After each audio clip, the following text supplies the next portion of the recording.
کچھ عرصہ قبل مصر میں کھودائی کے دوران کچھ غاریں دریافت ہوئی ہیں کہ جن کے اندر سونے کی پرسیاں تھیں اور انسانوں کی ہڈیاں ملی۔ تو ہم تاریخ پڑھتے ہیں تو 6 صدی سے قبل مصر میں وہ بادشاہوں کو الگ انداز سے دفن کرتے تھے۔ عام قبروں میں عام لوگوں کی طرح بادشاہ دفن نہیں ہوتے تھے، بلکہ بڑا راز تلاش کرتے اور اس میں سونے کی مرصع رسی رکھتے اور اس کی لاش کو وہاں رکھتے اور اناج اور کھانے پینے کی چیزیں وہاں رکھتے۔ اور ظلم یہ ہوتا کہ وہاں چند زندہ غلام بھی اس کی خدمت کے لیے وقفہ کرتے اور وہاں سے دیوار چکتے، اور پھر جس طرح وہ گھٹ گھٹ کے مرتے تھے وہ ایک نظر تھا کہانی، اس کا تصور کر کے بتا کانپ جاتا ہے کہ دنیا کے اوپر ظلم، جبر، تعدی، ناانصافی کیا کچھ ہو رہا تھا، لیکن میرے حضور آئے تو امن ہی امن، روشنی ہی روشنی، شعور ہی شعور، اجالا ہی اجالا پھیل گیا۔ کائنات کو یہ جتنی بھی روشنی ملی ہے آج، چاہے کوئی کفر کا معاشرہ بھی ہو اور اس میں آپ کو خیر کی قدریں نظر آئی، تو وہ ساری قدریں میرے حضور کی دی ہوئی۔ سید سلیم گیلانی نے تو قلم توڑ دیا، نہ خرد کی روشنی تھی نہ جنوں کی آگ کی تھی، نہ خرد کی روشنی تھی نہ جنوں کی آگ کی تھی، تیری رہبری سے پہلے یہ جہاں جہاں نہیں تھا، تیری رہبری سے پہلے یہ جہاں جہاں نہیں تھا، تیرے آستاں سے پہلے کوئی آستاں نہیں تھا، میں وہ زمیں تھی جس کا کوئی آسمان نہ۔ تو زندگی کا سارا جمال اسی چوکھٹ سے نصیب۔ تو اس لیے ایک دن کا یا ایک شب کا محفل میلاد محدود نہیں رکھنا نا، بلکہ اپنی پوری زندگی پر محفل میلاد کو پھیلا لینا ہے۔ ہمارا رواں رواں شکرانہ ادا کرے، ہمارا طرز زندگی بتائے ہمیں حضور کے آنے کی خوشی ہے۔ اگر ان کے آنے کی مسرت ہے اور ان کے آنے کی خوشی ہے تو پھر ہمارا طرز زندگی کیوں نہیں بتاتا کہ ہم خوش ہیں؟ ان کا بتایا ہوا طریقہ، ان کا دیا ہوا نظام حیات ہماری زندگی کا روشن حوالہ ہے اور ہماری زندگی کا نور اور چراغ راہ ہے، تو پھر اس کی روشنی میں ہم جینا کیوں نہیں چاہتے، اس روشنی میں کیوں نہیں ہم چلنا چاہتا؟ تو صاحب میلاد سے محبت اور صاحب میلاد سے پیار اور شکرانے کا ایک انداز یہ ہے کہ آپ اپنی ساری زندگی ان کے نام ادا۔ میرے استاد فرمایا کرتے تھے، اور یہ بات کوئی ہزار مرتبہ کہہ چکا ہوں، وہ فرمایا کرتے تھے یہ نہ ہو کہ لوگ تمہیں پوچھے تم کون ہوتے اور تمہیں بتانا پڑے ہم مسلمان ہوتے۔ فرمایا کرتے تھے صاحب، نہ کسی کو پوچھنا پڑے نہ تجھے بتانے کی نوبت آئے، تمہاری وضع قطع ایسی ہو تم دور سے آ رہے ہو، لوگ پہچان کے کہیں وہ دیکھو محمد عربی کا غلام آ، لوگوں کو پتا ہو یہ حضور کا نوکر ہے۔ تمہارے سینے پہ حضور کے نام کا بیج لگا ہے اور تم دکان پہ بیٹھے، لوگوں کو بے فکری ہونی چاہیے۔ اب اس سے 2 نمبر مال نہیں مل سکتا، یہ حضور کا عشق ہے، کیونکہ اس کے سینے پہ حضور کے نام کا بیج آئے گا۔ یہ کبھی بھی نہیں ہو سکتا جھوٹ بولے، یہ کبھی بھی نہیں ہو سکتا کم تولے، اس لیے کہ اس کے سینے پہ نام میرے حضور کا لکھ پہ۔ تو آپ کا عشق آپ کی صداقت کی دلیل بن جائے، آپ کا عشق آپ کے وعدہ پورا کرنے کی دلیل بن جائے۔ میرے حضور تو کسی سے وعدہ کرتے ہیں کہ میں تیرے آنے تک یہاں کھڑا ہوں، اور وہ جا جل جاتا تھا، اور آقا کریم 3 دن تک کھڑے ہیں، 3 دن تک قضائے حاجت کے لیے جاتے ہیں، پھر آ کے کھڑے ہو جاتے ہیں۔ 3 دن کے بعد اچانک ایک دن وہ ادھر سے گزرا تو دیکھا حضور علیہ الصلوۃ والسلام کھڑے ہیں، سر پہ ہاتھ مارا ہو، یہ تو مجھ سے وعدہ کیا ہوا تھا، بڑا شرمندہ ہوا، آگے بڑھا تو اتنی سر بات حضور نے کہی کہ تو نے مجھے مشقت میں ڈالا ہے، وہ غلطی اس کی ہے۔ حضور نے کہا میں کھڑا اور وہ جا جل گیا۔ اور ہمارا ماجرا کیا ہوتا ہے کہ ہم کسی کو ٹائم دیا ہوا ہوتا ہے اور پھر خود ہی بچے کو کہہ دیتے ہیں کہ جا کے باہر بتا دے کہ ابو گھر پہ ہی نہیں، اور میرے گھر کے اوپر جھنڈا حضور کے نام کا لگا ہے، پورے گھر پہ چراغاں حضور کے میلاد ہوا ہے، اور میں بہت بڑا عاشق رسول، نعرہ لگاؤں تو زمین کو پھاڑ دوں، آسمان کو چیر، لیکن خود وعدہ کیا اور اندر سے بچے کو بھیج رہا ہوں کہ جاؤ کہو ابو گھر پہ تھے۔ تو صاحب میں عاشق رسول نہیں ہوتا، میں کوئی اور ہوتا۔ عشق وعدوں کی پابندی کا درس دیتا ہے تمہیں، تو ان کے طرز زندگی کو اختیار کریں، ان کے بتائے ہوئے طریقے کو۔ کسی زمانے میں ہوتا تھا کہ شام کو بوڑھی مائیں بچوں کو لے کر کے بیٹھ جایا کریں اور دادی اماں کے گرد سارے بچے جمع ہو جاتے تھے اور وہ کہانیاں سنایا کرتی تھی۔ ان کہانیوں میں صحابہ کی عظمت کی کہانیاں تھیں، اہل بیت کے تذکرے ہوتے، اپنے اسلاف کے قصے ہوتے۔ کہانی کے روپ کے اندر وہ دین گھول کے بچوں کو پلایا کرتے تھے، اور بچوں کو اس کا چسکا، اس کا نشہ ایسا تھا کہ وہ روز شام کو دادی اماں کے بستر میں گھس جاتے تھے اور دادی اماں ان کو دین کا سبق دیتی، اپنی روایات پڑھاتی، اخلاقیات سکھاتی، اور بچے اس درس گاہ پڑھ کے جب نکلتے تو پھر وہ دنیا کے جس کونے پہ بھی کھڑے ہوتے اس درس کو کبھی بھی بھولا نہیں کر گئے تھے۔ جب سے دادی اماں کا بستر اجڑ گیا ہے، جب سے یہ کلچر دم توڑ گیا ہے اور بچوں کے اوپر اتنی کتابیں لاد دی گئی ہیں کہ انہیں فرصت ہی نہیں مل رہی، اور جو باقی وقت بچتا ہے وہ ان کا سکرین بھی آگے گزرنے لگا ہے، تو پھر دادی اماں کا بستر ویران ہوا اور بچوں نے وہاں سے جو سیکھنا ہے اس درسگاہ میں، جس سے استاد فرنگی روحوں کے بے حس ڈانچے ہیں، جو انہوں نے سکھانا ہے، تو پھر نتیجہ کیا ہوگا کہ بچہ جو فکر لے کر اور جو طرز زندگی لے کر اٹھے گا تو وہ کبھی بھی اس مزاج سے میل نہیں کھائے گی جو کہ ہمارے اسلاف کا طریقہ تھا، ہمارے اسلاف کا دیا ہوا مزاج۔ آج ماڈرن اسلام کی بات کی جاتی ہے، جدیدیت کے قصیدے پڑھے جاتے ہیں، اور جو اسلام کی روح سے نا آشنا لوگ ہیں وہ جھومنے لگتے ہیں، شاید یہ جدیدیت ہمارے لیے کوئی نجات دہندہ ہو، یہ ہمارے لیے کوئی پیغام شفا بن کے ہمارے اوپر نازل ہو رہی ہے۔ یہ جدیدیت، یہ اسلام کا مزاج نہیں ہے۔ اسلام وہی ہے جو 14 صدیاں قبل صفہ کے چبوترے پہ بیٹھ کے رسول اللہ نے صحابہ کو پڑھایا۔ اسلام وہی ہے جو مسجد نبی کی چٹائی پہ بیٹھ کے رسول اللہ نے درس دیا تھا، وہی اسلام ہے۔ اسلام نہیں بدلا، اور نہ ہی اسلام کے اندر کوئی ناسخ و منسوخ ہے کہ جو مشکل لگا اس کو نکال دیا، جو آسان سمجھا اس کو جو ہے وہ رکھ لیا۔ ایک خواہشات کا اسلام نہیں ہے، آرزوؤں کا اسلام نہیں کہ جو مشکل لگا اس کو نکال دے۔ رومی نے بھی ایک بڑے خوبصورت پیرائے میں اس کی نفی کیا۔ کسی زمانے میں وہ لوگ تصویریں چھپوایا کرتے تھے میلوں ٹریلوں پر، اور تو وہ اس نے کہا کہ میرے یہاں شیر کی تصویر چھاپ ہے، تو اس نے وہ مشین جس میں روشنائی ہوتی ہے اس کی جب پن جسم کے اندر ڈالی اور درد ہوا تو پوچھا کیا کرنے لگے؟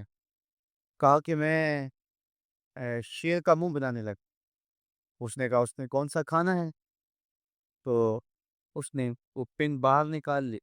پھر دوسری جگہ جب داخل کی تو پھر درد ہوا تو کہا کیا کرنے لگے؟ بس شیر کی ٹانگیں بنانے۔ کہا اس نے کون سا چلتا ہے؟ پھر اس نے خیر باہر نکالی، روشنائی اندر جذب کرنے کے لیے پھر جب اس نے سوئی ڈالی تو کہا اب کیا کرنے لگے؟ کہا میں شیر کے کان دلانے لگا ہوں۔ تو اس نے کہا اس نے کون سا سننا؟ وہ خیر اس نے پھر نکال لیا، تو جہاں رکھے تو پوچھے کیا کرنے لگے ہو؟ کبھی بولے میں اس کی آنکھیں بنانے لگا ہوں، کبھی کہے اس کی دم بنانے لگا ہوں، تو یہ کوئی نہ گزر پیش۔ تو اس نے کہا بابا پھر میں کیا بناؤں؟ کہا بس تم شیر بنا رہا۔ اس نے کہا میں کیسا شیر بناؤں جس کی آنکھیں بھی نہ ہو، جس کے کان بھی نہ ہو، جس کی ٹانگیں بھی نہیں ہو، جس کا پیٹ بھی نہ ہو، جس کی دم بھی نہ ہو؟ کہا بس تم سمپل شیر بنا۔ کہا کہ وہ شیر مجھ سے نہیں بنتا جس کے یہ اعضاء نہ، یہ اعضاء تو ہوں گے شیر بنے گا، لیکن جب بھی کوئی اعضاء بنانے کے لیے وہ سوئی جسم کے اندر داخل کرتا تو درد ہوتا، تو وہ اس درد کو برداشت نہ کر پاتا، کہتا تھا نہیں اس کے بغیر شیر بنا دو، اس کے بغیر شیر۔ تو میاں یہ جدیدیت کے نام سے جس اسلام کی لوگ بات کرتے ہیں، جو مشکل لگا اس نکال دیا دین سے، یہ دین میں ہے ہی نہیں، بات ہی نہ تھی۔ اور آج مذہب بڑی تیزی کے ساتھ اصطلاح آگے لانے کی کوشش کر رہا ہے۔ پہلے وہ دہشت گردی کے نام سے پوری مسلمانوں کو مارا، ایک اصطلاح لے کر آئے، اور پھر بنیاد پرستی کے نام سے، اور اب جو ہے کچھ جدیدیت کے نام سے امت پر حملہ آور ہو رہا ہے۔ اسلام وہی ہے جو کھجور کی چٹائیوں پہ بیٹھ کے ابو ہریرہ نے رسول اللہ سے پڑھا تھا، وہی حیا کی لپٹی ہوئی چادر ہے جو فاطمہ اوڑھتی تھی۔ اسلام وہی ہے جو مدینے کی گلیوں میں میرے حضور لوگوں کو دیا کرتے تھے۔ اسلام وہی ہے جو اسلام ہمیں آنکھوں کا حیا بھی سکھاتا ہے اور دل کا حیا بھی سکھاتا ہے، جو ہمیں تقدس مات زندگی کا درس دیتا ہے، ہمیں عفت، پاکیزگی، انکساری، عجز اور اللہ کے حضور پانچ گانا سجدوں کی تعلیم فراہم کرتا ہے۔ کوئی نیا ایڈیشن اسلام کا جو ہے وہ نہیں چلے گا۔ مختلف ادوار کے اندر لوگ آتے رہے، انہوں نے کئی طرزوں سے اسلام لانے کی کوشش کی، لیکن اسلام غیر متبدل نظام ہے، یہ کبھی بھی تبدیل نہیں ہوگا۔ یہ اللہ کی حفاظت میں ہے۔ اپنا منہ اگر کسی نے کالا کرنا ہے تو وہ کر لے، لیکن اسلام اپنی تمام چمک کے ساتھ ہر دور کے تقاضوں سے ہر دور کی ضروریات کو پورا کرتا ہوا یہ دین ہمیشہ لوگوں کو نور اور فیض بانٹتا رہے گا، اور اس دین کا ابتدا سے لے کر کے قیامت کے آخری شخص تک ہر شخص کی ضروریات کی کفالت اسلام کرتا ہے، اور سارے اتوار کی ضروریات کو یہ پورا کرتا ہے۔ دنیا کے اوپر کافر عیش و عشرت میں ہوتے ہیں، اور اہل ایمان سخت تنگ دستی میں اس وقت دنیا کی زندگی گزارتے ہیں۔ اللہ کے حکموں کو توڑنے والے، اس کے ذکر سے اعراض کرنے والے عالی نسب محلات میں رہیں اور فقیروں کو جھونپڑے بھی میسر نہ ہوں، تو یہ ایک سوال پیدا ہوتا ہے۔ اللہ کہتا ہے کہ میں معیشت تنگ کر دیتا ہوں، تو معیشت تنگ تو ان لوگوں کی نظر آ رہی ہے جو راہ خدا کے مسافر لگتے ہیں۔ کسی نے کہا تھا کہ مفلس ہوتا ہے، تو یہ پھر اس کا ماحول کیا ہوگا؟ تو علماء فرماتے ہیں کہ یہاں معیشت کی تنگی جو ہے وہ گزراق کی تنگی ہے۔ اگر وہ محل میں بھی رہتا ہے لیکن سوتا نیند کی گولیاں کھا گیا ہے، اور یہ ریت پہ بھی سوتا ہے لیکن مزے کی نیند سوتا ہے، سویا بھی ہوتا ہے اور دیدار مصطفیٰ بھی ہو رہا ہوتا، کیونکہ زندگی تو اس کی زندگی ہے نا۔ جاگتا ہے تو حضور کا ذکر کرتا ہے، سوتا ہے تو مدینے کی سیر کرتا ہے، تو زندگی تو اس کی زندگی ہے۔ اللہ اکبر۔ تو کہا ہم اس کی معیشت کو، اس کے گزرانے زندگی کو تنگ کر دیتے، اور اس سے دوسرا قول مفسرین نے یہ لیا ہے کہ قبر کو تنگ کر دیا جائے۔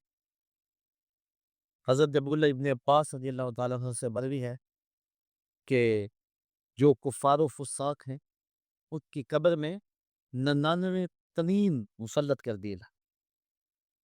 تو پوچھا گیا کہ 99 تنین کیا ہے؟ ایک کم 100 تنین جو مسلط کیے جائیں گے، کہا وہ ایسے سانپ ہوں گے جن کی 100 پھن ہوگی، اور اس کو قیامت تک ڈستے رہیں گے، اس کی بوٹیاں نوچتے رہیں۔ یہ اس شخص کی سزا ہے جو اللہ کے حکموں سے روخا پھیرتا ہے۔ تیسرا قول یہ ہے کہ قیامت کے دن اس کی زندگی انتہائی اذیت میں ہوگی اور اس کو جہنم میں ڈال دیا جائے۔ اور میں دوپہر کے اجتماع میں بتا رہا تھا کہ جب جہنمی کو جہنم میں پھینکا جائے گا تو اس صورت میں نہیں ڈالا جائے گا، یہ محمدی صورت ہے، یہ صورت چھین لی جائے گی، اور احد پہاڑ جتنا ایک ایک دانت ہوگا، اور 70 گز موٹی کھال ہوگی، اور شکل تبدیل کر کے اس کو جہنم میں ڈالا جائے گا، رسوا کر کے ڈالا جائے گا۔ یہ ان بد نصیب لوگوں کی کہانی ہے جو ذکر الہی سے اعراض کرتے ہیں، جو مصطفیٰ سے رخ پھیرتے ہیں۔ تو اگر چاہتے وہ زندگی تو پھر اپنا قبلہ حضور کی جانب سیدھا کرنا، تو پھر دنیا میں بھی موج ہے، آخرت میں بھی موج ہے۔ یہ سوال کہ مومن کی زندگی غربت کی ہے، دکھوں کی ہے، اور کافر موجب ہے، تو یہ اس کے دکھ، اس کے بدنی دکھ ہیں، اس کے قلب کو دکھ نہیں ہے، اس کا قلب راحت میں۔ اور دوسری بات یہ ہے کہ مومن جب مقام رضا پہ ہوتا ہے تو پھر وہ دکھ میں نہیں ہوتا۔ جب مومن کامل مومن بن جاتا ہے تو پھر اللہ کی طرف سے آنے والی ہر شے کو بخوشی قبول کرتا۔ جے سونا میرے دکھ وچ راضی تے میں سکھ نو چلے ڈاؤں، پھر اس کے لیے وہ سامان راحت ہو جاؤ۔ حضور سے قبل بھی جسم کا صعود کرنا ثابت ہے، جس طرح حضرت آدم اور حضرت حوا سلام اللہ علیہما کا جنت سے زمین پہ آنا، یہ طے شدہ حقیقت ہے جس کو تمام فرق مانتے ہیں، تمام مذاہب مانتے ہیں۔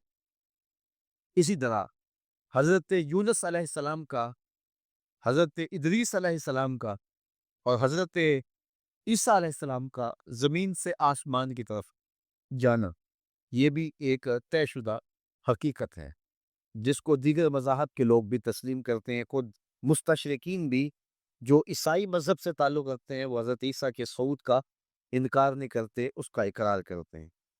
تو جب حضرت عیسیٰ، حضرت ادریس علیہ السلام جا سکتے ہیں اور حضرت آدم ماں حضرت حوا آ سکتے ہیں، تو کیا یہ ساری رکاوٹیں میرے حضور کے لیے کھڑی ہیں؟ میں تو یہ کہا کرتا ہوں، اگر پہلے کوئی گیا ہے تو ابھی تک پلٹ کے آیا نہیں، اور اگر کوئی آیا ہے تو پلٹ کے گیا نہیں۔ میرے نبی گئے بھی ہیں، میرے نبی آئے۔ باقی صورت کے ساتھ جانا، صورت کے ساتھ آنا، جسم تحلیل ہو جائے گا۔ امام رازی نے یہاں بڑی خوبصورت باتیں کی، باتیں تو بڑی کی ہیں، صرف ایک مثال جو آپ پہلے بھی سنتے رہتے ہیں کہ حضرت سلیمان نے کہا مجھے تخت بلقیس چاہیے، جنوں سے کہا تو ایک جن نے کہا کہ حضرت میں لاتا ہوں۔ کتنی دیر تک لاؤ گے؟ کہا مجلس برخاست ہونے سے پہلے پہلے تخت حاضر کر دوں گا۔ تخت کہاں تھا؟ ساتھ والے کمرے میں پڑا تھا؟ نہیں، ایک مہینہ جاتے ہوئے لگتا تھا، ایک مہینہ آتے ہوئے لگتا تھا، اور تخت کو ڈبیا نہیں تھی کہ جیب میں ڈال کے لے آنی، 7 کوٹڑیوں میں مکفل تھا، پہرے دار کھڑے تھے، اور زمین میں جڑا ہوا تھا، کئی ہاتھ موٹا تھا، 60 ہاتھ چوڑا تھا، 80 ہاتھ لمبا تھا، سونا، چاندی، دھاتیں اور مختلف قیمتی دھاتوں کا بنا ہوا تھا، اور اس پر قیمتی موتی مرصع تھے۔ وہ تخت حضرت سلیمان کا ایک صحابی جو کہ جن ہے، وہ کہتا ہے حضرت میں دوپہر تک حاضر کر دیتا ہوں۔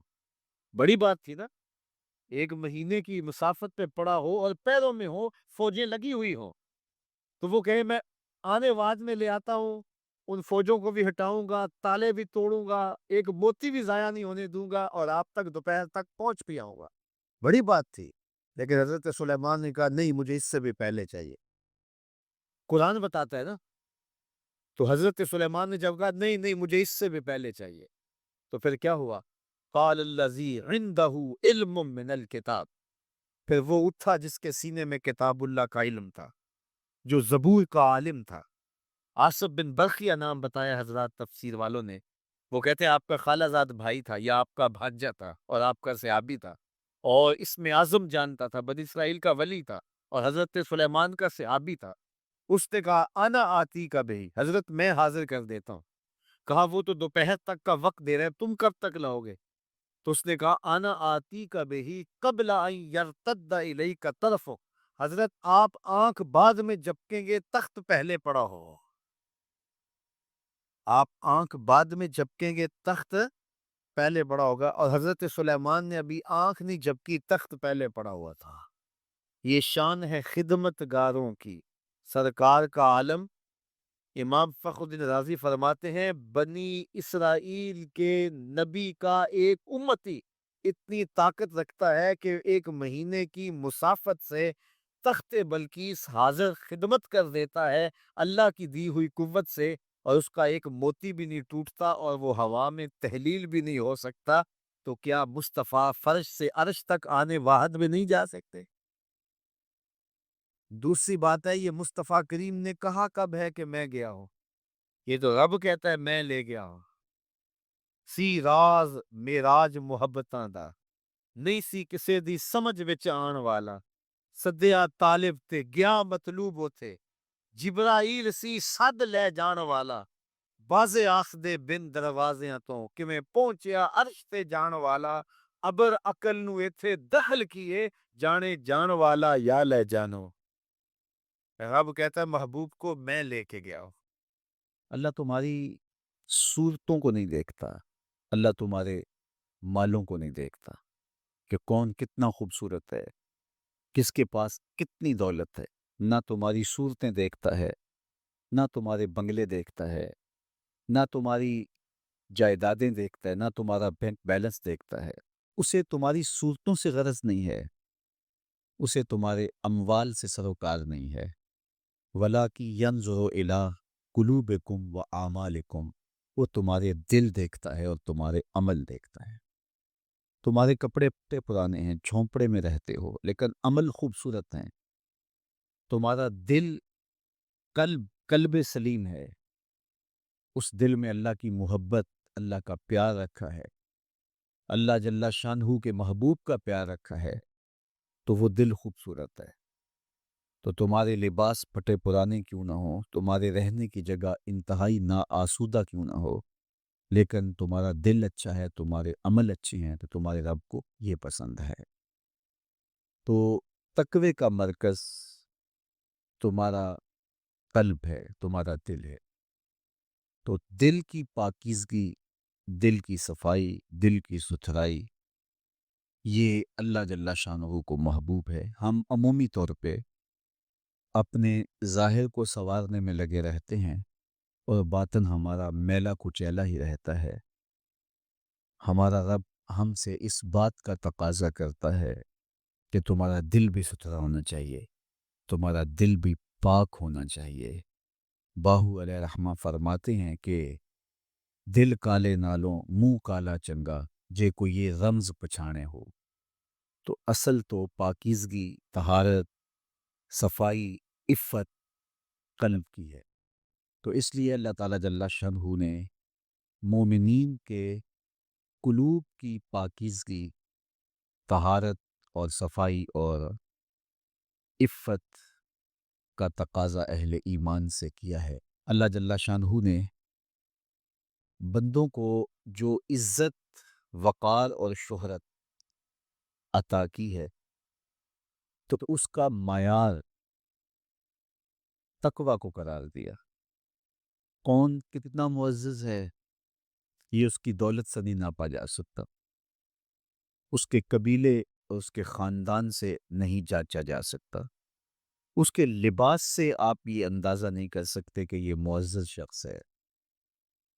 کسی شخص کا کسی قوم سے تعلق ہے، وہ اس کی عزت کا ظرف نہیں ہے۔ ان اکرمکم عند اللہ اتقاکم، تم میں سے معزز وہ ہے جو متقی ہے، جو پرہیزگار ہے۔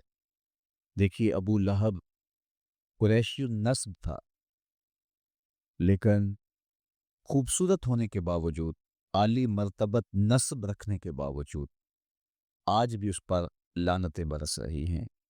اور بلال حبشی رضی اللہ تعالیٰ عنہ رنگ کے کالے تھے اور نسباً غلام تھے، لیکن تقوی کی دولت نے، ایمان کی دولت نے ان کو اس مقام پہ کھڑا کر دیا کہ وہ ہاشمی النسب شخص تقوی اور ایمان کی عدمیت کی وجہ سے ان کے قدموں سے لگی ہوئی دھول تک بھی نہ پہنچ سکا، اور وہ عزتوں کے اس شرف کو حاصل کرتے ہیں جو انہی کا مقسوم ہے۔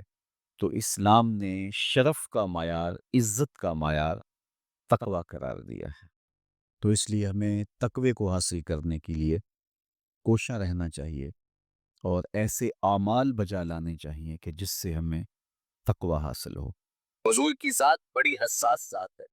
ڈٹھے ورق قرآن دے کھول سارے، تیری شان جیا نہیں کوئی اور ڈٹھا، تیری شان دا کرے مقابلہ جیڑا، اولو عاشقاں اصلی چور ڈٹھا، کوئی دور آکھے کوئی پشکر آکھے، پہلا رات دیتے ایہو شور پٹھا، اللہ والیاں گل کوکا دیتی تساں ہور ڈٹھا اساں ہور۔ تم نے حلیمہ کی بکریوں کے پیچھے پیچھے دیکھا، سدرہ پر جبریل کے آگے آگے نہیں دیکھا؟ تو پوچھا جائے گا، سوال ہوگا، ما کنت تقول فی ھذا الرجل، اس پیاری صورت۔ یہ وہ ذرائع ہیں جن سے آپ نئی نسل کے سینے میں حضور کا پیار منتقل کر سکتے ہیں۔ علامہ اقبال، جنہیں حکیم الامت کہا جاتا ہے، حکیم الامت وہ ہوتا ہے جو امت کے مرض کی تشخیص بھی کرے پھر اس کی تدبیر بھی کرے، تو انہوں نے اس مرض، اس امت کے امراض کی تشخیص بھی کی اور اس کا علاج بھی بتایا۔ وہ اپنے ایک مکتوب میں لکھتے ہیں کہ نئی نسل کے سینے میں حضور کا پیار منتقل کرنے کے لیے آپ کو 3 کام کرنے ہوں گے۔ مختصر وقت میں یہ 3 باتیں آپ کے سامنے رکھنی، اور اگر وقت 2 لمحے بچ گیا تو ایک بات اپنی جانب سے اور میری گفتگو اختتام کو پہنچ جائے گی، اور یہ چیزیں ہم صبح سے ہی اس کو اپنے عمل میں لا کر کے اپنی نسل کی تربیت کرنے میں لگ سکتے ہیں۔ تو اقبال کہتے ہیں کہ نئی نسل کے سینے میں حضور کا پیار منتقل کرنے کے لیے 3 کام کرنے ہوں گے۔ سب سے پہلا کام، ان کو کثرت کے ساتھ حضور پہ درود پڑھنا سکھاؤ، چونکہ اس کا لازمی نتیجہ یہ ہے کہ حضور کے درود کے نتیجے میں دلوں میں حضور کا پیار پیدا ہو۔ درود طبیعتوں کو نکھارتا ہے، اور ایک بات بتاؤں، درود شریف طبیعتوں میں تقدس پیدا کرتا ہے۔ اگر کسی کو یہ خوف ہو کہ میری اولاد غلط ہاتھوں میں چلی نہ جائے اور ان کی عصمت کا جوہر کہیں برباد نہ ہو جائے، کہیں ان کی نظر کا تقدس نہ لٹ جائے، تو وہ اپنی اولاد کو کثرت سے حضور پہ درود پڑھنے کی ترغیب دے، اولاد کو پاک دامنی نصیب رہے گی۔ درود کا یہ فائدہ بھی ہے کہ طبیعتوں کے اکھڑ پن کو دور کرتا ہے۔ اگر آپ کو یہ پریشانی ہو کہ اولاد اکھڑ مزاج ہے، بات مانتی نہیں ہے، طبیعت میں سختی ہے، تو ان کو بطور وظیفہ درود کی تسبیح دیں۔ آپ ہفتوں اشروں میں دیکھیں کہ ان کی طبیعت میں لطافت آ گئی ہے۔ درود پڑھنے والے کو اللہ ذہانت کی دولت سے بھی مالا مال کرتا ہے۔ درود پڑھنے کا سب سے بڑا فائدہ یہ ہے کہ رسول کریم نے ارشاد فرمایا، قیامت کے دن میرے سب سے نیڑے وہ ہوگا جو کثرت کے ساتھ میرے اوپر درود پڑھنے والا ہوگا۔ ایک اور بات بھی عرض کرنا چاہتا ہوں، آج 72-73 فرقے ایک بندے کو کھینچ رہے ہیں، اور ہر بندے کے لبوں پر قرآن و حدیث کی بولی ہے۔ عام آدمی پریشان ہو جاتا ہے کہ جاؤں تو کدھر جاؤں۔ ہر بندہ تحقیق کرنے بیٹھ جائے اور ان 72-73 فرقوں میں سچائی پہ کون ہے اس کو تلاش کرنے لگ جائے، تو وہ باقی امور زندگی کیسے بجا لائے گا؟ تو کیا سادہ سا نسخہ ہے کہ ہم حق کو پہچانیں۔ 72-73 آدمی ایک بندے کو کھینچ رہے ہوں تو اس کا تو دماغ خراب ہو جاتا ہے۔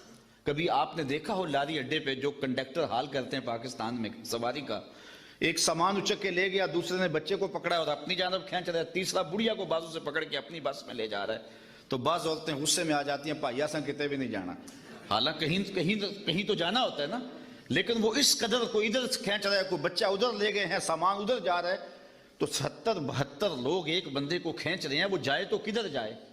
یہ بات امام زین العابدین سے اس زمانے میں کسی نے پوچھی، حضرت جب اتنے فرق و ترک ہو جائیں گے تو میرے لیے کیا پہچان ہے حق کی؟ تو امام زین العابدین نے فرمایا، جو اہل السنہ ہوں گے وہی اہل حق ہوں گے۔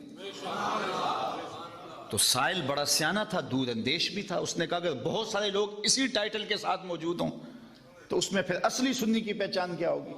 تو سنو امام زین العابدین نے کیا فرمایا، فرمانے لگے، من علامات اہل سنہ کثرت الصلاۃ علی رسول اللہ، نشانی میں بتا دیتا ہوں، کثرت سے حضور پہ درود پڑھنے والے ہوں گے۔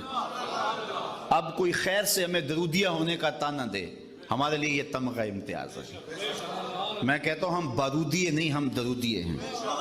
یہ ہمارے لیے اعزاز ہے، یہ ہمارے لیے افتخار ہے کہ ہم حضور پہ درود پڑھنے والے ہیں۔ تو کثرت سے درود پڑھو تو اس کا فائدہ یہ ہوگا کہ آپ کو حق ہاتھ میں آ جائے گا۔ اچھا، ایک آخری بات درود کے حوالے سے اور بھی عرض کروں کہ درود پڑھنے والے کے لہجے میں مٹھاس پیدا ہو جاتی ہے۔ کسی نے اقبال سے یہ راز پوچھا کہ تیرے شعروں میں کھنڈ کہاں سے آئی؟ غالب اقبال سے بڑا شاعر اہل نقد مانتے ہیں، لیکن جو عزت اقبال کو ملی علیہ رحمہ کو وہ غالب کا مقدر نہیں ہو سکی۔ تو کسی نے یہ راز اقبال سے ہی پوچھ لیا کہ تیرے شعروں میں یہ مٹھاس کہاں سے آ گئی؟ تو اس نے کہا کہ میں نے 1.25 کروڑ مرتبہ حضور پہ درود پڑھا تھا، یہ سارا شہد نام محمد کا ہے صلی اللہ علیہ وسلم، میں تنہا کمال سخن کو نہ پہنچا، میرے شعر ہیں اور تاثیر ان کی۔ تو اپنی اولاد کو کثرت سے حضور پہ درود پڑھنا سکھائیں گے تو اس کا لازمی نتیجہ یہ ہوگا کہ ان کے سینے میں حضور کا پیار پیدا ہوگا۔ دوسری بات، انسان فطرتاً حسن پسند ہے، یہ انسان کی طبع ہے، اس کا انکار نہیں کیا جا سکتا۔ جہاں بھی حسن ہوگا انسان ادھر لڑک جائے گا، وہ کاکل داراز میں ہو، وہ لب و رخسار میں ہو، وہ قامت زیبا میں ہو، وہ نرگسی آنکھوں میں ہو، وہ معصوم بچے کی مسکراہٹ میں ہو، اور وہ بوڑھے کے بالوں کی سفیدی میں ہو، وہ دھنک کی شوخی میں ہو، وہ کوسے قضا کی رنگینی میں ہو، وہ پپیہے کی آواز میں ہو، وہ بلبل کے لہجے میں ہو، وہ کوئل کی دل فریب صدا میں ہو، وہ جہاں بھی ہوگی تتلی کے پروں میں ہو، قدرت کی سنائی کے رنگ ہوں، جہاں بھی حسن ہوگا دل ادھر لڑک جائے گا، یہ انسانی فطرت ہے۔ تو اقبال کہتا ہے جب یہ طے شدہ ہے کہ انسان کا دل حسن کی جانب مائل ہوتا ہے تو پھر آؤ نہ اسے وہاں لے چلیں جہاں حسن بھی پانی بھرتا ہے اور عشق بھی غلامی کرتا ہے، اسے شہنشاہ خوباں کی چوکھٹ پہ لے چلیں۔ اس عنوان سے صرف ایک حدیث آپ کے سامنے عرض کر کے آگے عرض کروں گا۔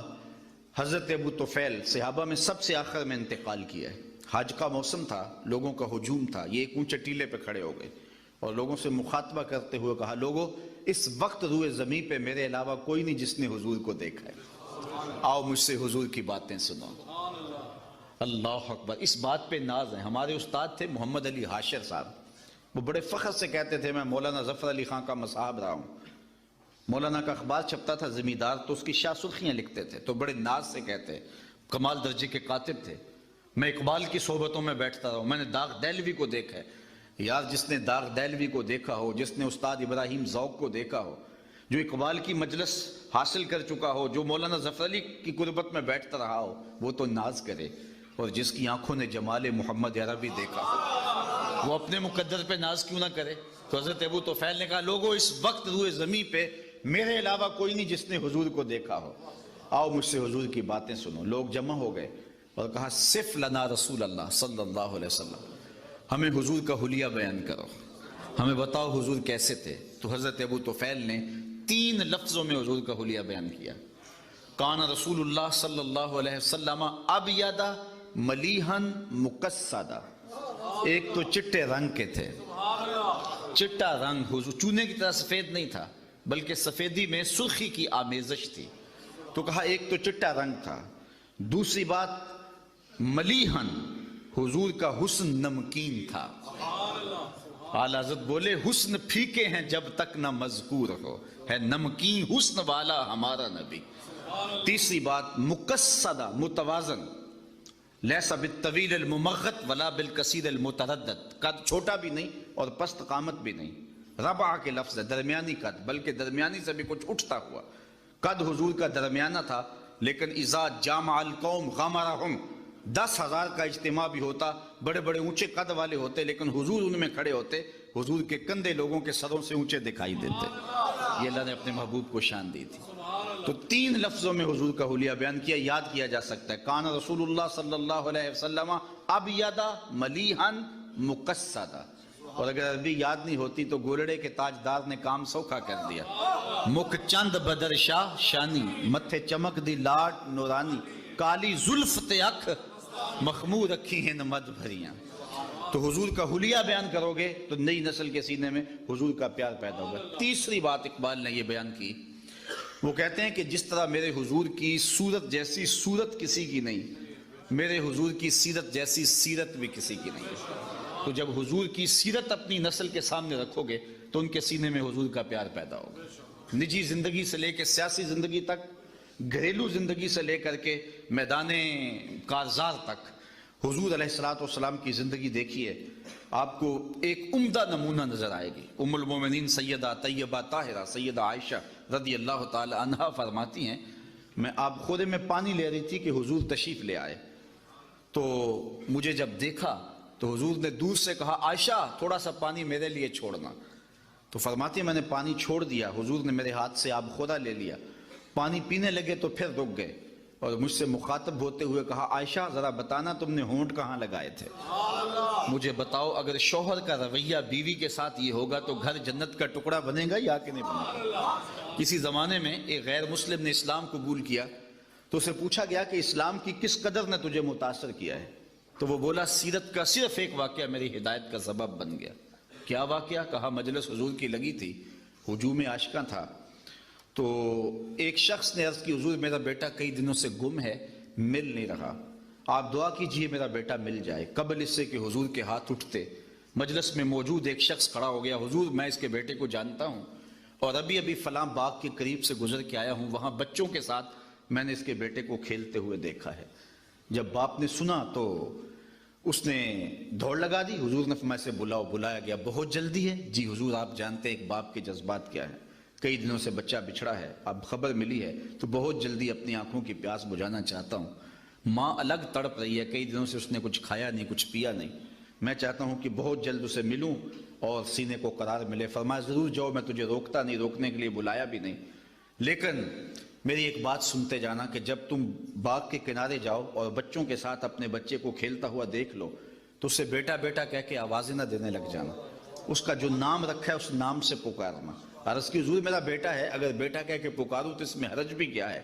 فرمایا تم کئی دنوں سے بچھڑے ہو, تمہارے لہجے میں بلا کا رس ہوگا اور تم نہیں جانتے, ہو سکتا ہے کھیلنے والوں میں کوئی یتیم بھی کھیل رہا ہو, اور جب تم اپنے بیٹے کو بیٹا کہہ کے پکارو گے تو یتیم کا دل